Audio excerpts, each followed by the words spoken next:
Hola, es un placer tenerte aquí. Antes de comenzar, suscríbete al canal y dale like al vídeo. Me llamo Lucía Martín y durante años creí que mi vida era como una de esas novelas sin sobresaltos, una historia sencilla donde el amor bastaba para sostenerlo todo, pero ahora, al mirarme al espejo, ya no reconozco a la mujer que fui. Tengo 35 años, y hace 10 me casé con Javier, un hombre que juró amarme hasta el último aliento, con la voz firme y los ojos encendidos de pasión, frente a Dios y nuestras familias. Elegimos una vida sin extravagancias, un departamento modesto en las afueras, y tardes de domingo con películas y risas compartidas. Yo trabajaba como maestra de primaria, él en una empresa de seguros, y juntos construimos una rutina que me hacía sentir segura, protegida, amada. No éramos ricos ni teníamos grandes ambiciones, pero lo que nos unía parecía fuerte, inquebrantable, casi sagrado.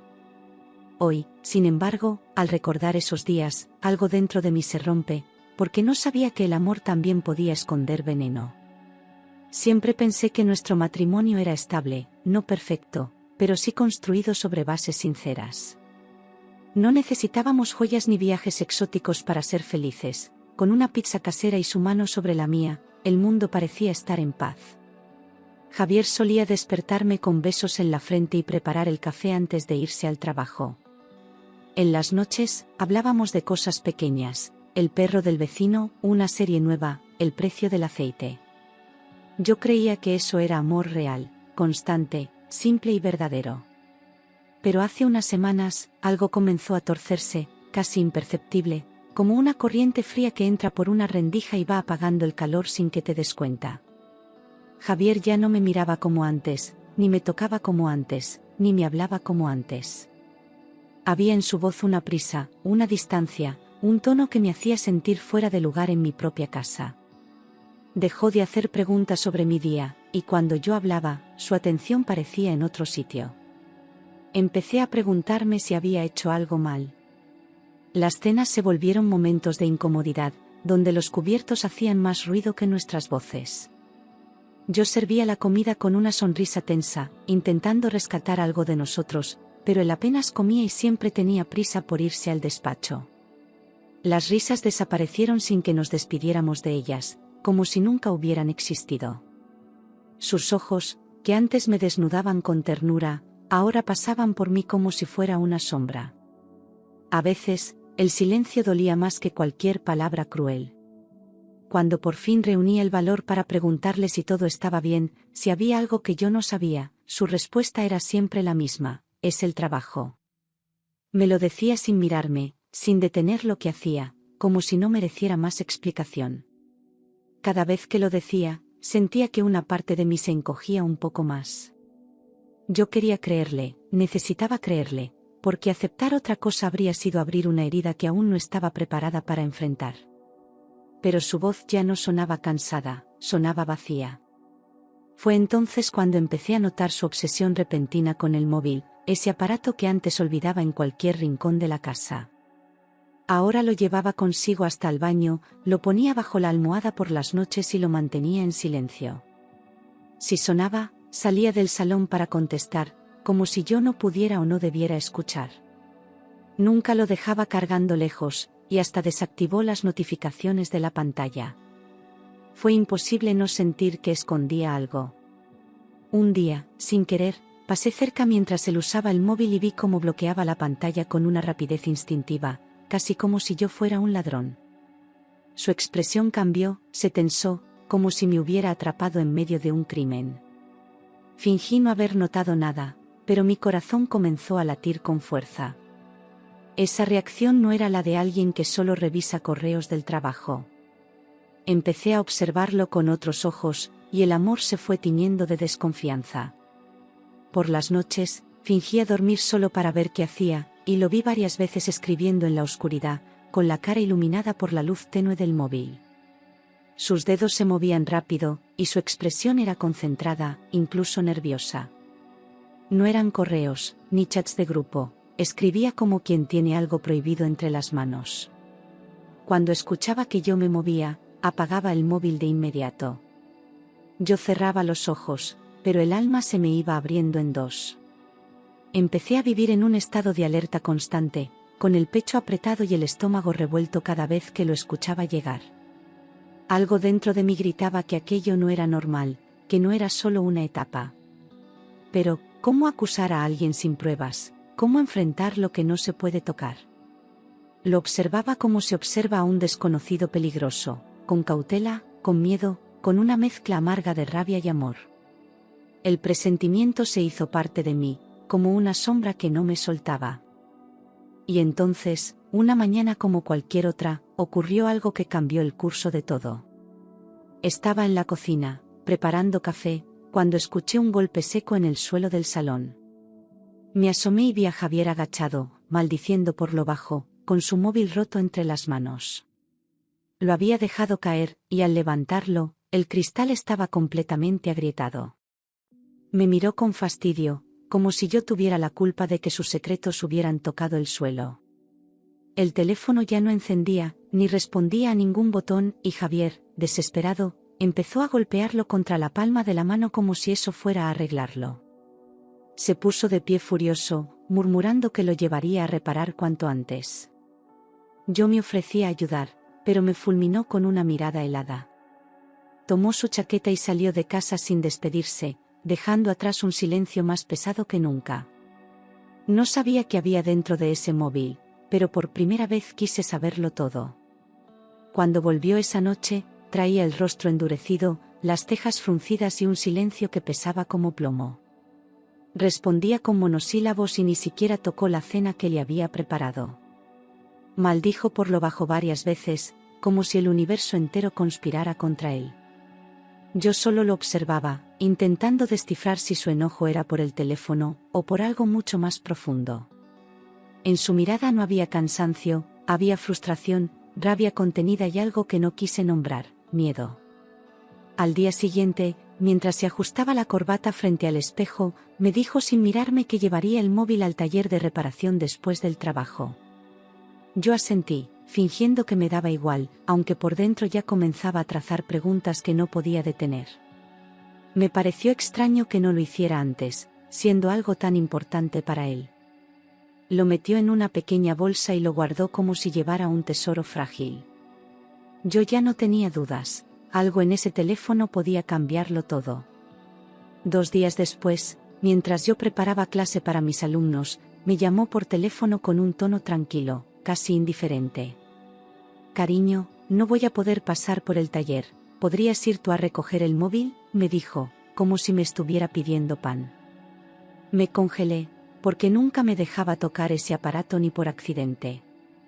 Dudé unos segundos, pero logré decir que sí, con voz temblorosa. Cuando colgó, sentí como el corazón me golpeaba dentro del pecho como un tambor de guerra.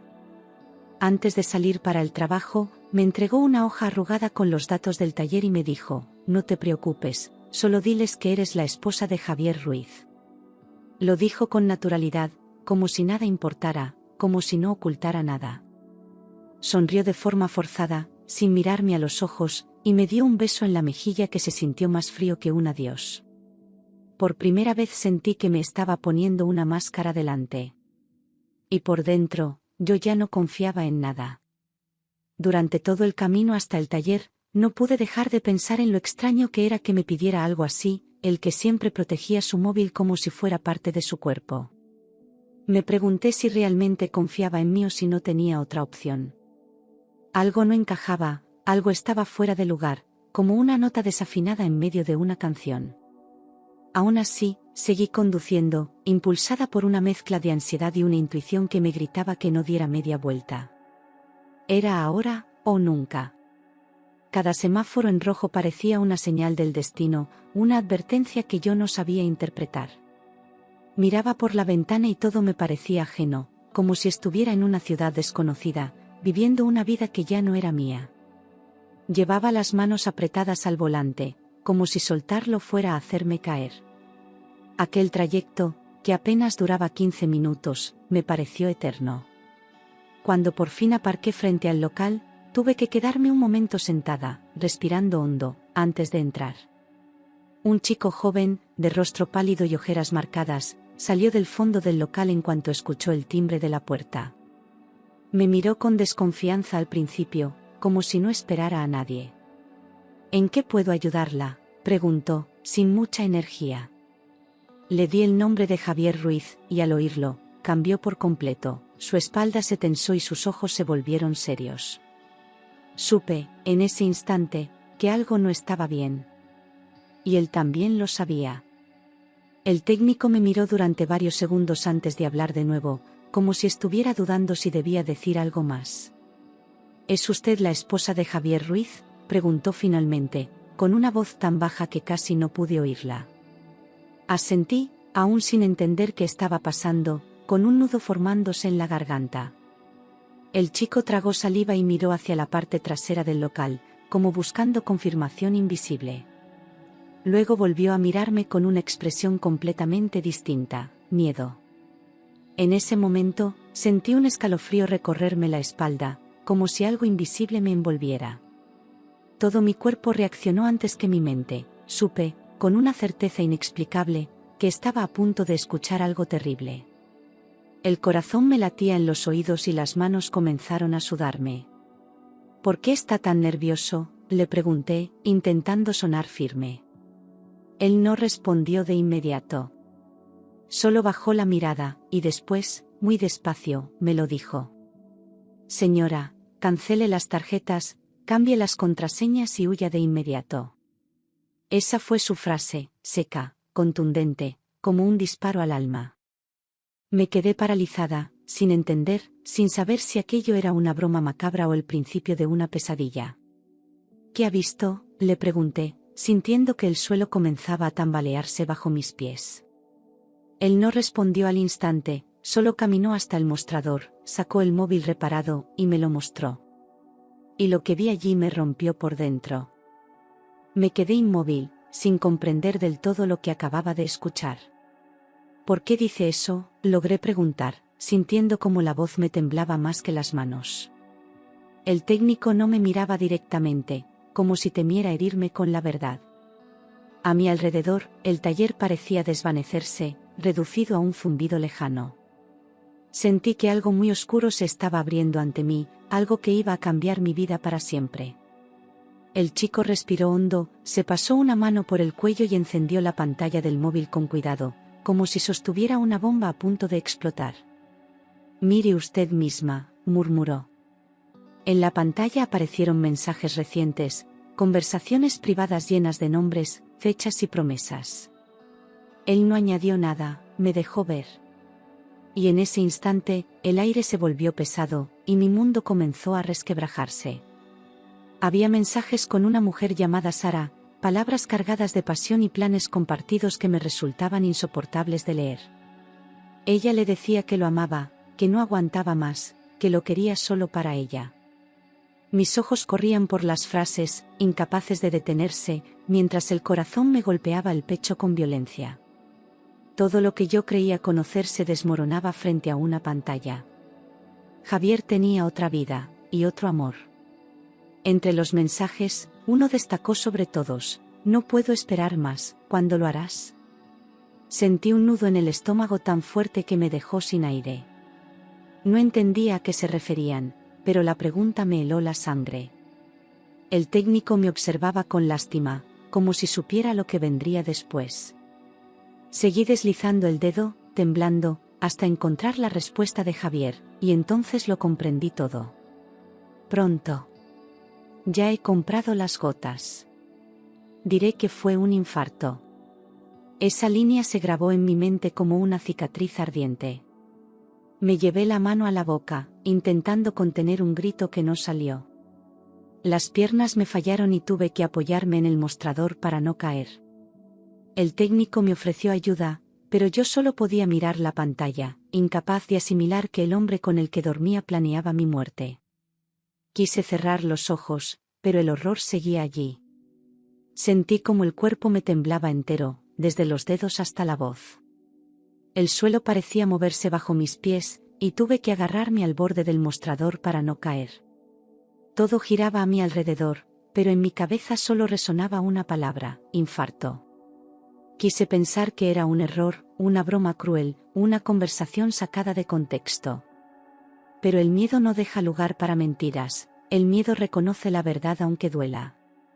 El técnico continuó revisando los archivos del teléfono, y entre las imágenes encontradas apareció una fotografía de un documento. «Mire esto», dijo con voz baja.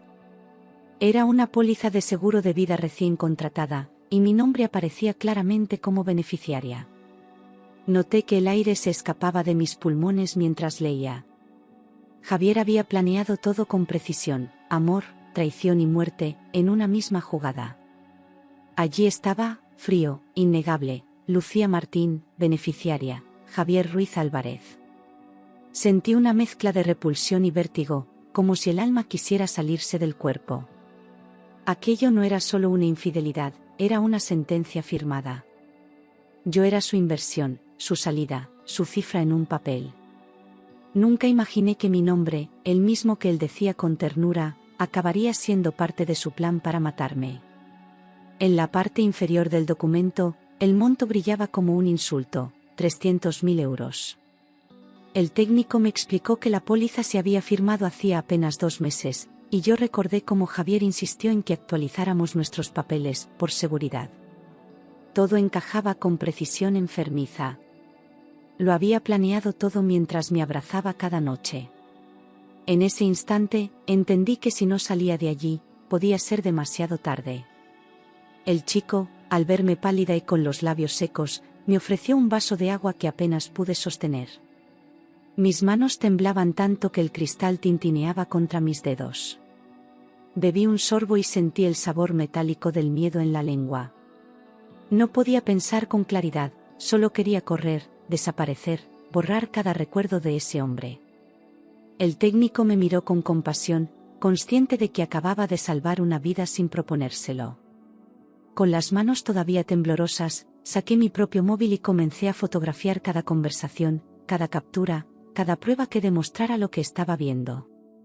El técnico me observaba en silencio, comprendiendo la urgencia de mi gesto. Sentía que si no guardaba esas imágenes, la verdad se borraría con el siguiente respiro. Cada clic del obturador era como una pequeña victoria contra el miedo. Sabía que ese era el primer paso para salvarme. Cuando terminé, apenas pude articular palabra, pero logré decirle gracias con una voz quebrada que casi no me pertenecía. El chico asintió, sin buscar protagonismo, consciente del peso de lo que acababa de compartir conmigo.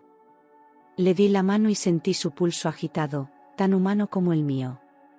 Me miró con ojos llenos de compasión, pero también de advertencia. En ellos leí que no debía perder ni un segundo más.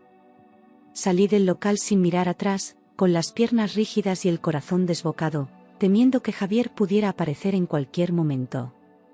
El aire frío me golpeó el rostro, pero apenas lo sentí, estaba atrapada en una especie de niebla espesa hecha de miedo y urgencia.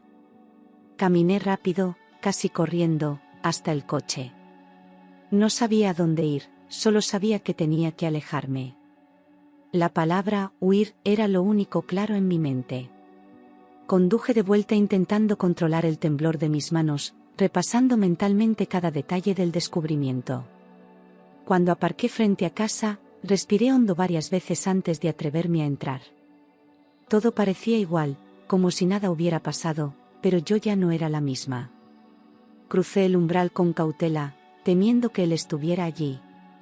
El silencio del salón se sintió más amenazante que nunca. Sobre la mesa dejé su teléfono reparado, cuidadosamente, como si fuera un objeto contaminado. Quería que todo pareciera normal, que no sospechara nada. Observé aquel aparato un instante, sabiendo que dentro de él se escondía su culpa y mi salvación. Me costó no lanzarlo por la ventana o romperlo de nuevo. Pero la prudencia me mantuvo fría, era mejor fingir que nada había cambiado. Subí las escaleras con el corazón en la garganta y empecé a hacer la maleta sin pensar demasiado. No podía quedarme una noche más en esa casa, cada sombra me parecía una amenaza. Metí lo justo, algo de ropa, mis documentos, el móvil y el cargador. No lloré, no grité, solo me movía rápido, guiada por una calma extraña. A veces la supervivencia no grita, actúa. Cuando terminé de guardar todo, me senté en el borde de la cama y escuché. No había ruido, ni pasos, ni voces. Solo el zumbido del reloj marcando los segundos, como un recordatorio de que debía irme ya. En ese silencio comprendí que el amor había muerto mucho antes de que yo lo supiera. No sentí pena, sentí alivio, era hora de salvarme. Marqué el número de mi madre con los dedos helados y, cuando respondió, no pude contener un sollozo. Mamá, necesito ir a casa. No preguntes, por favor, le dije, intentando sonar serena. Ella percibió el miedo en mi voz y no insistió. Me dijo que me esperaba con la puerta abierta, como siempre. Colgué y me quedé un momento con el móvil en la mano, respirando despacio, preparándome para el último paso. Aquella noche dormí en mi antigua habitación, la misma donde soñaba con un futuro que ahora me parecía ingenuo. Mi madre no dijo nada, solo me abrazó con una ternura que me rompió por dentro. Por primera vez en mucho tiempo, sentí paz, una paz frágil pero real. Sabía que no estaba a salvo del todo, pero al menos estaba lejos de él. Cerré los ojos y me permití descansar, aunque fuera solo unas horas. Al amanecer, sin desayunar siquiera, me vestí y fui directamente al banco. Cada paso era una afirmación, estaba viva, y quería seguir estándolo.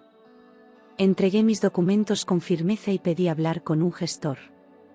No iba a permitir que Javier siguiera teniendo acceso a mi dinero, ni a mi vida. Era el comienzo de mi defensa, el primer acto real de libertad. En el banco expliqué que necesitaba bloquear las tarjetas y cerrar todas las cuentas compartidas de inmediato. El empleado me miró sorprendido, pero mi rostro no dejaba lugar a dudas. Cada firma que estampaba en los formularios era un corte más con mi pasado, una línea que separaba la vida del peligro. Pensaba en Javier, en su rabia cuando descubriera lo que había hecho. No me importaba, por primera vez, no tenía miedo. Después de salir del banco, fui directamente a la comisaría, sosteniendo el móvil con las pruebas como si llevara un corazón ajeno entre las manos. Conté lo esencial al oficial de guardia, que me condujo a una sala aparte. Me temblaba la voz, pero no retrocedí. Sabía que si guardaba silencio, le estaría entregando mi destino. Y yo ya había aprendido que el silencio mata. Ante la gente que tomó mi declaración, mostré las fotos, los mensajes, las capturas de la póliza. Le relaté todo, las gotas, el seguro, las conversaciones con Sara, el plan frío y meticuloso. Cada palabra salía de mí como una descarga eléctrica. Me miraba con incredulidad y horror, pero también con respeto. Cuando terminé, sentí que el peso que cargaba sobre el pecho empezaba, al fin, a ceder. Los agentes se miraron entre sí, sin saber muy bien qué decir al principio. Uno de ellos tomó el teléfono con cuidado, revisó las pruebas y frunció el ceño. «Esto es grave, muy grave», murmuró. En pocos minutos ya estaban imprimiendo copias, sellando documentos, iniciando un protocolo urgente. Yo observaba todo desde mi asiento, con la mente nublada y una sola certeza: había hecho lo correcto. Esa misma tarde solicitaron una orden de protección para mí, y un patrullero me acompañó de vuelta a casa de mi madre. Me explicaron que Javier sería notificado en breve y que debía evitar cualquier contacto con él. Escuchar su nombre me provocó un escalofrío. Agradecí en silencio aquella red de seguridad que ahora me rodeaba. Por primera vez en días, sentí que alguien me creía. Aún con protección, las noches seguían siendo una batalla contra mis propios pensamientos. Cualquier ruido me hacía sobresaltar, cualquier sombra me parecía su figura. Mi madre intentaba distraerme, pero yo apenas dormía. Vivía con la sensación de que, en cualquier momento, él aparecería para terminar lo que no había podido lograr. El miedo es un huésped que no se va fácilmente. 2 días después, me llamaron desde la comisaría. Javier había sido notificado y, según me dijeron, se quedó pálido, sin palabras, cuando le informaron de la denuncia. No intentó llamarme ni aparecer por casa, lo cual me inquietó aún más. Sabía que su silencio no significaba aceptación, sino cálculo. Era un hombre que no soportaba perder el control. y ahora todo su mundo se derrumbaba. Una semana después supe que había dejado nuestro piso y se había mudado con su amante. Lo confirmé a través de un vecino que me escribió con cautela. No sentí dolor, ni rabia, solo una extraña calma. Era como ver una puerta cerrarse lentamente, sin ruido, pero con un eco definitivo. Lo que un día fue hogar, ya solo era escenario de una mentira. La fiscalía abrió un caso por intento de homicidio y fraude a las aseguradoras. Me citaron varias veces para ampliar la declaración y entregar copias certificadas de las pruebas. Los agentes trabajaban rápido, sabían que cada día contaba. Mientras tanto, yo intentaba recomponer mi vida, aunque el pasado aún me perseguía en sueños. No buscaba justicia por venganza, sino por dignidad. Cuando detuvieron a Sara, la mujer negó todo al principio, diciendo que los mensajes estaban manipulados. Pero las pruebas eran demasiado claras, y su rostro lo delataba. Intentó culpar a Javier, luego retractarse, luego llorar. Yo observé las noticias desde casa, con un nudo en el estómago. Era extraño ver sus caras en televisión, dos personas que habían compartido mi cama, mis días, mi vida, convertidas ahora en acusados. Cada captura de pantalla, cada mensaje guardado, cada imagen del contrato se convirtió en una pieza clave dentro del caso. Los peritos confirmaron que no había manipulación alguna, y su validez fue incuestionable ante el juez. El teléfono, que un día fue símbolo de sospecha, ahora era mi escudo. Mientras tanto, Javier y Sara se hundían en contradicciones. Lo que intentaron esconder en la oscuridad, ahora ardía bajo la luz de la justicia. El día del juicio llegó como una tormenta contenida. Me senté en la sala con el corazón encogido, rodeada de abogados, funcionarios y miradas curiosas. Javier entró esposado, con la misma camisa que yo le había regalado años atrás, y sus ojos vacíos evitaron los míos. Sara se sentó a su lado, más pálida de lo que imaginaba. Nadie dijo mi nombre en voz alta, pero yo lo sentía retumbar en cada rincón del tribunal. Tras horas de declaraciones, pruebas leídas y silencios más elocuentes que cualquier palabra, el juez se levantó para anunciar la decisión. Todo se detuvo, incluso el aire. Culpable, dijo con voz firme, por tentativa de homicidio y fraude documental. Un murmullo recorrió la sala, mientras Javier apretaba los dientes y Sara se derrumbaba en lágrimas. Yo no lloré, no grité. Solo bajé la cabeza y respiré por primera vez sin miedo. 15 años de prisión. Esa fue la condena que cayó sobre el hombre al que había amado, al que había confiado mi vida. No mostró ni una palabra de arrepentimiento, ni una mirada de disculpa. Solo frialdad, como si aún creyera tener razón. La justicia fue lenta, pero llegó como una llama que purificaba. Salí de la sala sin volver la vista atrás, decidida a no cargar nunca más con su sombra. Cuando crucé la puerta del juzgado, sentí como el peso que me aplastaba el pecho se disolvía poco a poco. No fue euforia, fue un alivio denso, silencioso, como cuando te despiertas de una pesadilla larga. Por fin, estaba viva de verdad. Caminé por la acera sin rumbo, sintiendo el sol en la cara como si fuera la primera vez. Nadie sabía quién era yo, y eso, por fin, me hacía libre. Pasaron unos días antes de atreverme a volver al taller. Quería darle las gracias a aquel chico que, sin buscarlo, me había salvado la vida. Cuando me vio entrar, se quitó los auriculares y sonrió tímidamente. Le extendí la mano con fuerza, con gratitud, con algo que parecía cariño. No sé cómo agradecerte lo que hiciste, le dije. Y su respuesta me acompañará siempre. A veces, reparar un móvil es reparar un destino, murmuró, como si no supiera la dimensión de su frase.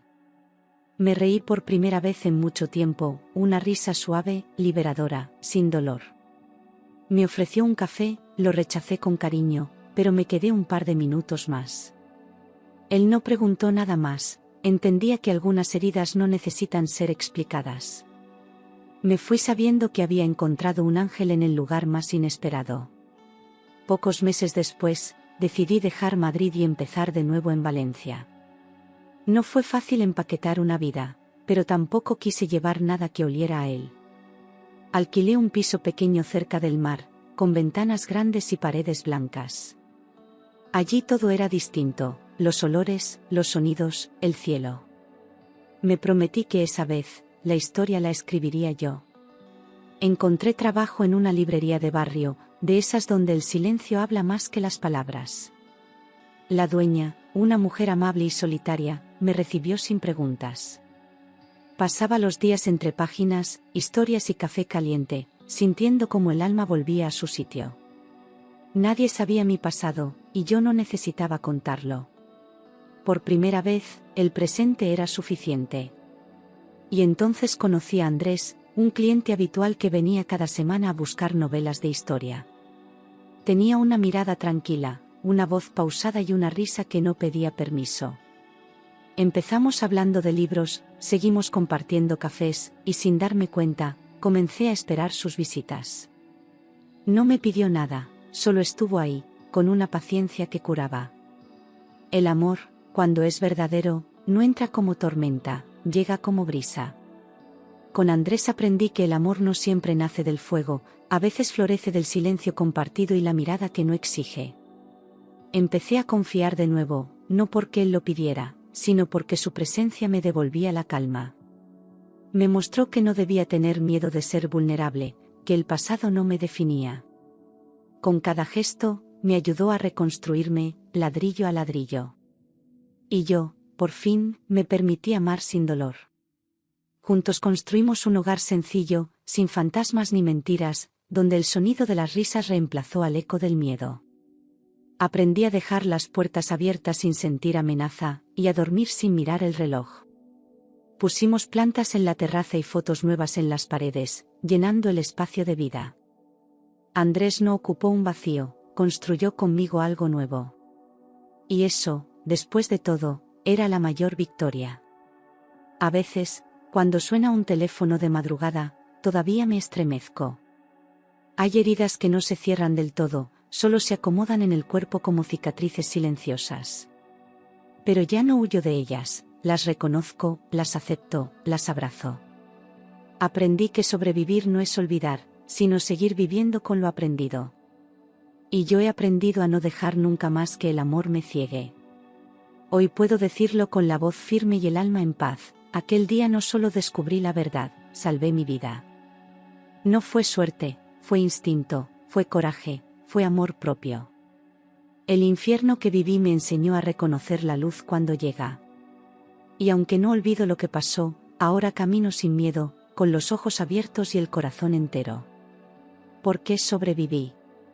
Y eso, para mí, lo cambia todo. A veces me sorprendo a mí misma sonriendo sin motivo, mientras coloco libros en la estantería o limpio los cristales del escaparate. Ya no es una sonrisa fingida ni una defensa contra la sospecha. Es una sonrisa simple, natural, de esas que brotan cuando el alma está en paz. Nadie la provoca, nace sola. Y para mí, eso es una prueba de que he sanado más de lo que creía. He aprendido a caminar sola por las calles sin mirar hacia atrás, sin temer que una sombra conocida aparezca tras un coche aparcado. La libertad tiene un sabor extraño al principio, como si no la merecieras del todo. Pero luego te acostumbras, la haces tuya, y entiendes que vivir sin miedo no es un privilegio, es un derecho. Uno que me costó demasiado, pero que ahora defiendo con uñas y alma. A veces pienso en las mujeres que aún no saben lo que ocurre a su alrededor, las que aún creen que aman a alguien que las está destruyendo en silencio. Me gustaría abrazarlas, decirles que se puede salir, que la intuición no miente, que el miedo no es una exageración. Porque yo estuve ahí. Y si hoy estoy viva, es porque decidí escuchar ese temblor que se convirtió en mi salvación. No guardo odio por Javier. Sería como permitirle quedarse dentro de mí una vez más.